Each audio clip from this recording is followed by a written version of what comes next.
Lorsque l'on souhaite avancer sur le sujet de la décarbonation de son activité, on se demande souvent par où commencer et comment procéder. Et c'est bien normal.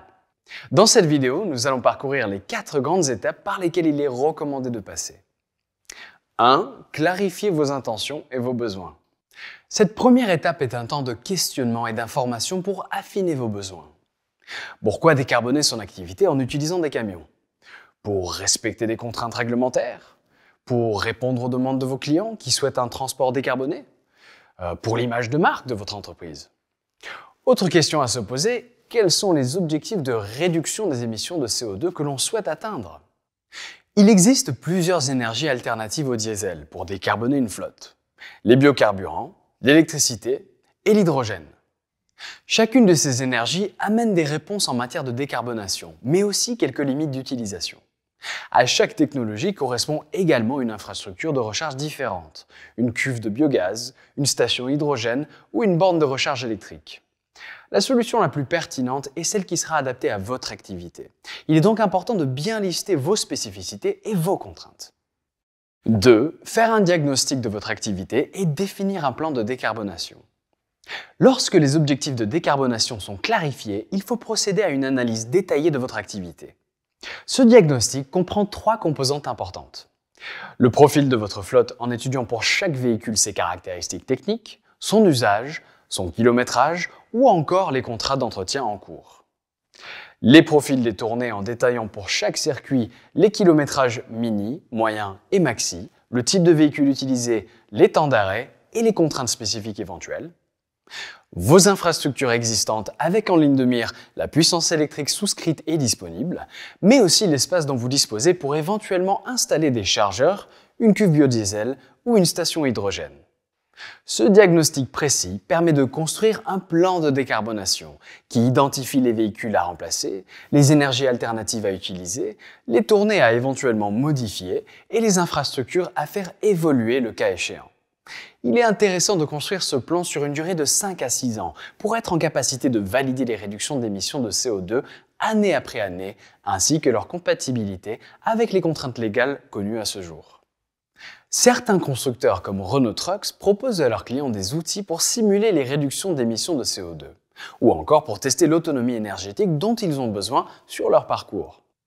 Il ne faut pas hésiter à se faire accompagner pour bénéficier de conseils d'experts et avoir tous les éléments en main. Cela peut faciliter grandement la prise de décision. 3. Concevoir la solution la plus pertinente. Vous venez de valider qu'il est possible de définir un plan de réduction des émissions de CO2 de votre flotte et que cela se fera avec des véhicules électriques à batterie. Dans la 3e étape, vous passez aux choses concrètes. Mais avant de vous lancer dans le choix des véhicules et des chargeurs, il est préférable de tester des véhicules pour vous assurer que le projet fonctionne en conditions réelles. Ces essais sont aussi l'opportunité de collecter des retours concrets, de les partager entre les différentes personnes et les différents métiers de votre entreprise, et ainsi de mettre en place une approche collective de la transition énergétique. Dans le cas des véhicules électriques à batterie, on observe souvent que des conducteurs réticents avant l'essai se montrent convaincus après avoir utilisé le camion en conditions réelles. Ils soulignent souvent le silence dans la cabine, l'absence de vibration et une conduite beaucoup plus fluide. Ils deviennent alors d'excellents ambassadeurs internes du projet. Lorsque l'essai de véhicule confirme le projet, il s'agit de rendre concret le plan de décarbonation établi. Pour cela, il faut définir les caractéristiques techniques des véhicules et de leur carrosserie, les contrats d'entretien et de services adaptés, les possibilités de financement et de location, la bonne infrastructure de charge et la connexion au réseau en cas de véhicule électrique, sachant que dans la plupart des cas, la recharge de nuit suffit à fournir le rayon d'action nécessaire, et le planning des différentes opérations pour que tout soit prêt à l'arrivée des véhicules. 4. Mettre en œuvre, exploiter et optimiser. La 4e et dernière étape est celle de la mise en œuvre des solutions définies. Il faut anticiper et coordonner les différentes opérations, sécurisation de la puissance disponible, installation des chargeurs, pour permettre une mise en service dès la livraison de vos véhicules. Veillez à ne pas sous-estimer cette étape, qui peut s'avérer complexe. Certains constructeurs comme Renault Trucks vous accompagnent dans l'installation de vos infrastructures. La formation des équipes et l'utilisation d'outils de gestion de flotte performants sont également des éléments de succès de la transition énergétique. Enfin, les véhicules sont tous connectés. On peut donc les suivre de près et exploiter les informations recueillies pour optimiser leur utilisation ainsi que vos infrastructures. Le coût total de possession est souvent l'élément clé de la décision. Regardons de plus près ce qu'il en est pour des véhicules électriques par rapport à des véhicules diesel. Le coût total de possession se compose principalement du coût du véhicule et de sa carrosserie. Celui-ci est plus important pour les véhicules électriques que pour les diesels, des coûts d'entretien et de réparation. À l'inverse, ces coûts sont réduits avec des véhicules électriques, du coût des énergies. Pour les véhicules électriques, le coût de l'énergie représente une proportion 3 à 4 fois plus faible du coût total de possession que pour le diesel.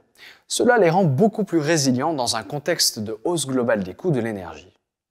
Des investissements pour l'infrastructure de charge et les services associés. Ces coûts peuvent être significatifs si des travaux de connexion au réseau sont nécessaires. Pour éviter des surcoûts inutiles, il est important d'opter pour une solution de charge adaptée. Si un chargeur standard est suffisant pour l'usage qui est fait du véhicule, inutile d'installer un chargeur rapide, qui sera plus gourmand en énergie. À ces coûts, il convient de soustraire les aides publiques disponibles. Elles sont réservées aux véhicules utilisant des énergies alternatives. Elles varient en termes de montant et de format d'un pays à l'autre. Les démarches pour avoir accès à ces aides peuvent être complexes. Il ne faut pas hésiter à se faire accompagner par des experts.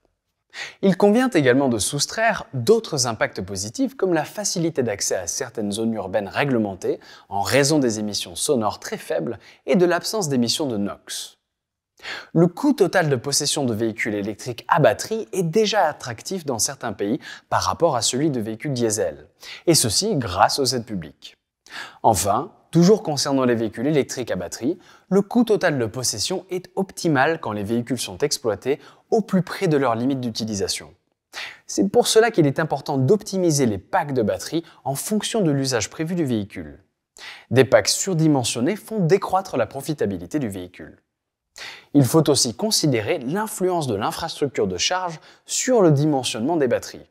Une charge en courant continu permet d'optimiser les packs de batterie et de gagner en poids et en coût. Il faut donc bien évaluer les différentes options et trouver le meilleur équilibre. En conclusion, on peut résumer en 4 grandes étapes le chemin à suivre pour décarboner votre activité. Clarifier vos besoins, faire le diagnostic de votre activité pour définir le plan de décarbonation qui convient à votre entreprise, concevoir la solution la plus pertinente dans tous ses détails, y compris son financement, mettre en œuvre puis exploiter cette solution sur le long terme.